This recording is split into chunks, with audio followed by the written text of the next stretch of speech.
Да, се враќаме во студиото. Јовановска денеска прв пат беше во официјална посета Владо Бучковски, новиот представник на владата за Бугарија. Не кажа ништо ново со Екатерина Захариева. Бучковски рече и да сакаме не можеме да ја смениме заедничката историја. Захариева ги повтори бугарските барања. Што можеме да очекуваме сега во овие преговори, бидејќи после онаа пресконференција на Историската комисија, тоа дури Каракачанов го кажа, не да немаме напредок, туку сме отишли назад. Значи таму нема договор за предавката македонски, а камоли за нешто друго. Што може да очекуваме сега од овие преговори? Мислите ли дека воопшто ќе продолжат во некаква насока? Тоа е по принципот на онако не знаеш што да правиш, формираш комисија, нели? Комисијата ќе продолжи да работи. Јас следев минатата историска комисија и мислам дека не беше фијаско како што јавија некои медиуми. Едноставно имаше некој чекор назад во однос на цар Самуил. Според бугарската делегација, текст што веќе бил согласен имало ретерирање, ние баравме мултипристап. Значи да има повеќе теории за царството на Самуил. Јас мислам дека малце има политика топло-ладно во работата на комисијата. Сум го гледала тоа во многу други преговори, као еднаш ќе победи едната страна, мислам под наводници, друг пат ќе победи другата страна. На овој состанок бугарскиот преговорач имаше многу помек тон од порано, а нашиот имаше многу поостар тон. Очекувам следната да биде обратна. Мислам дека ова е еден период во кој што ќе се менаџира проблемот што го создаде спорот. Дека едноставно треба време што се подигна страстите да се спуштат. И мислам дека сега натака ќе се движиме. Но мислите ли дека мислам тие дека преговори Бугарија не може долго да издржи со ветото, ниту пак ќе и дозволи некој долго да издржи со ветото. Мислам сега и допуштија ради изборите во Бугарија за да може да им скачи рейтингот, реално после тоа ќе следи вистински притисок. Мислам нема ни да има притисок, сами ќе се повлечат.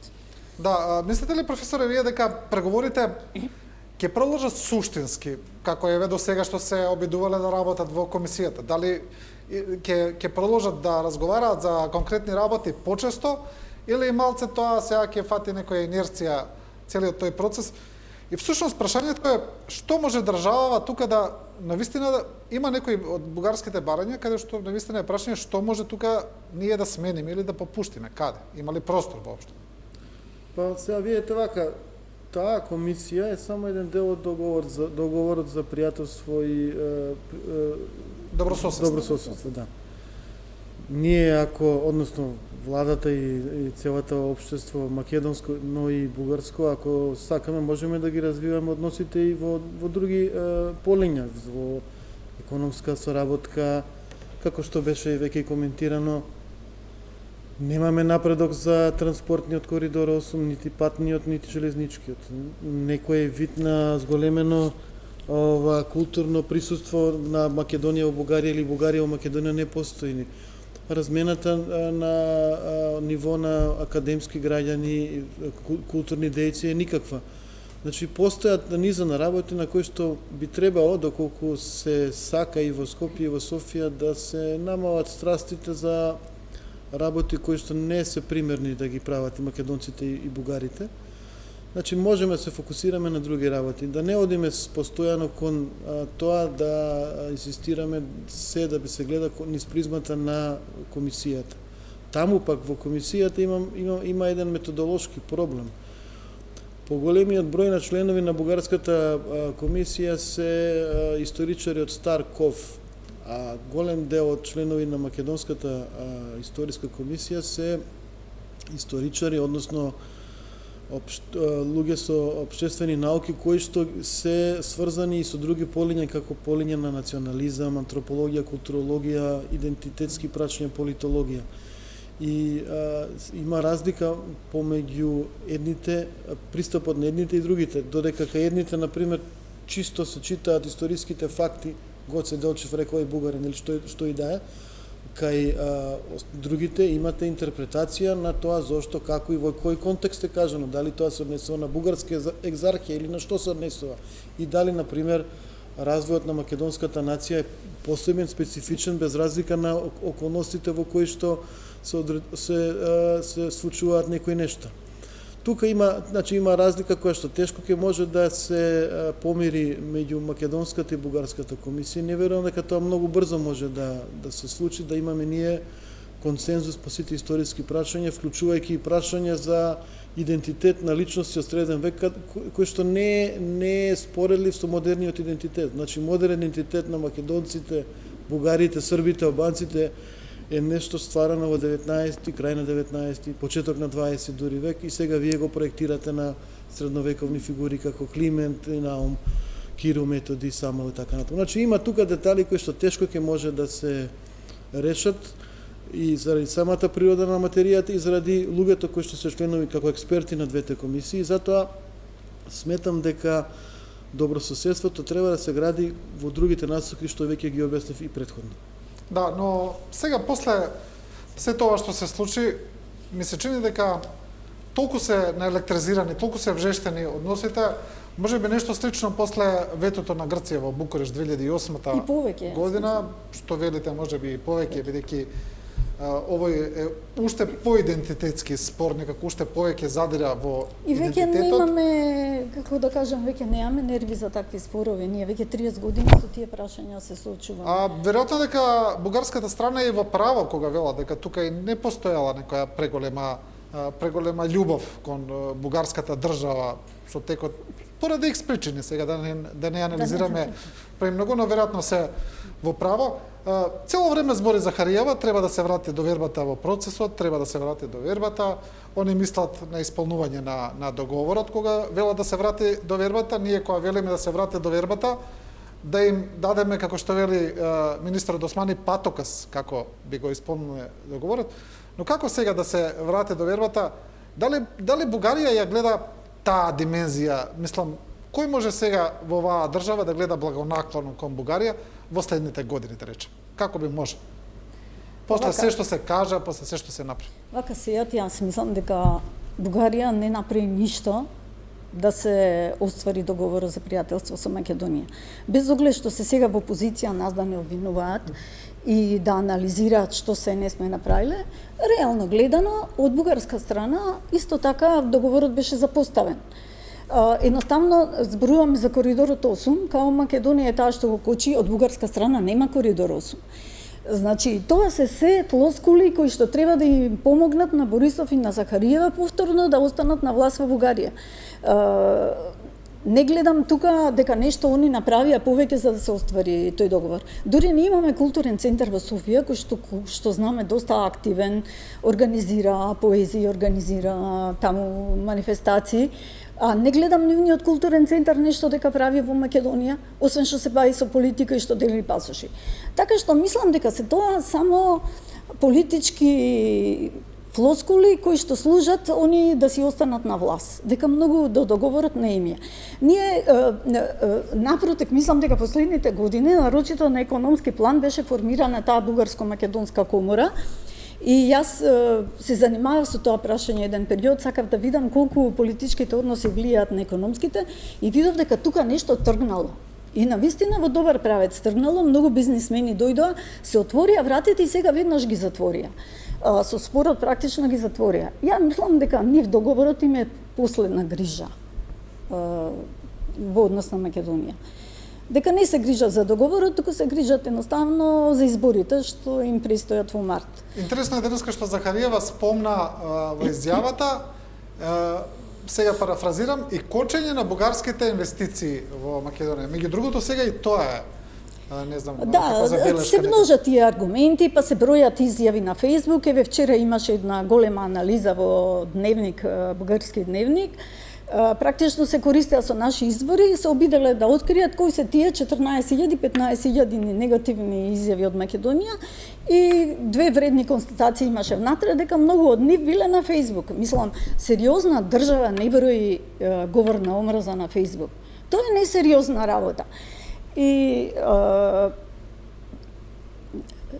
Инвестициите не сум експерт, не сум економски експерт, меѓутоа факт е гледаме дека бугарски инвестиции во Македонија нема кој знае колку.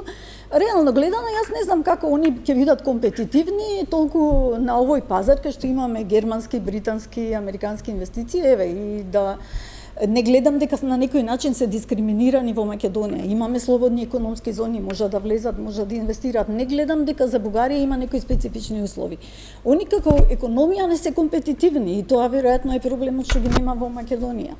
Да, мене искрено професоре ме зачуди кога Захариева и Каракачанов паралелно еден по друг го кажа она за постоењето на македонско малцинство во Бугарија како опасност во наводници за бугарската држава, ме зачуди бидејќи тоа прашање иако цело време лебде во воздух, никогаш не било така јавно кажано од бугарска страна, бидејќи ми се чини дека според последниот попис во Бугарија има 1600 или 1200 декларирани македонци, така нешто, поправете ме ако грешам.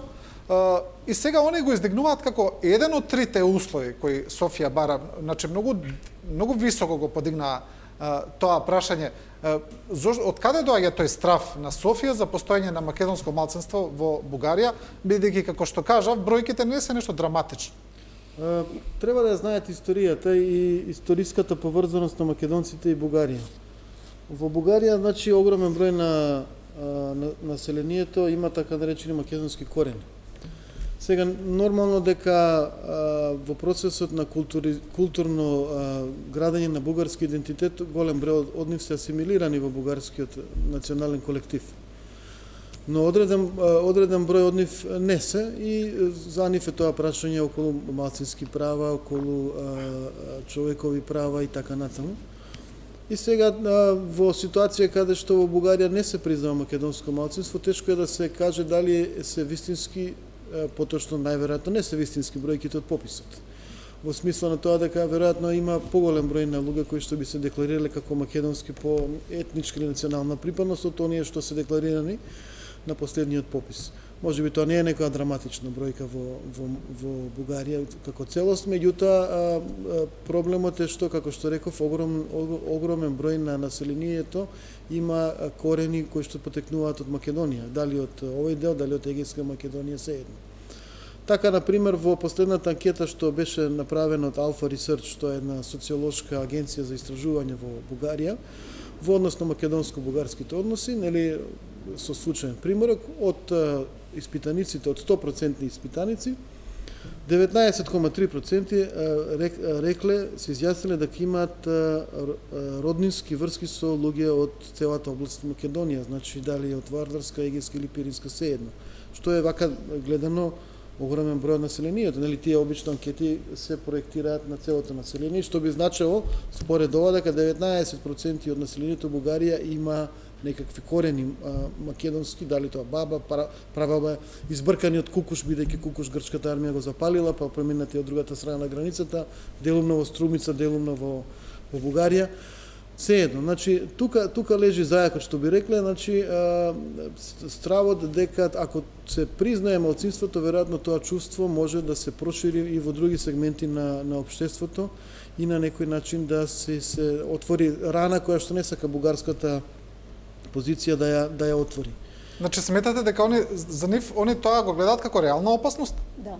Мислите дека го гледаат како реална опасност? Да, апсолутно. И делувањето и во Страсбург и секаде во рамките на Европската унија секогаш било да се оневозможи признавање и културно здружување на македонците од Пиринскиот дел и целата Бугарија.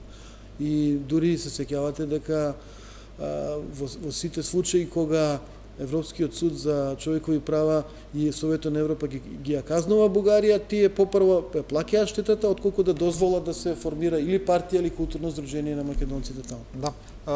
Бугарија не ги имплементира тие пресуди на Европскиот суд за човекови права, таква беше и последната за правото на здружување на Омо Илинден и ете Јовановска и тоа нив им поминува и пред Европската унија, а се членка.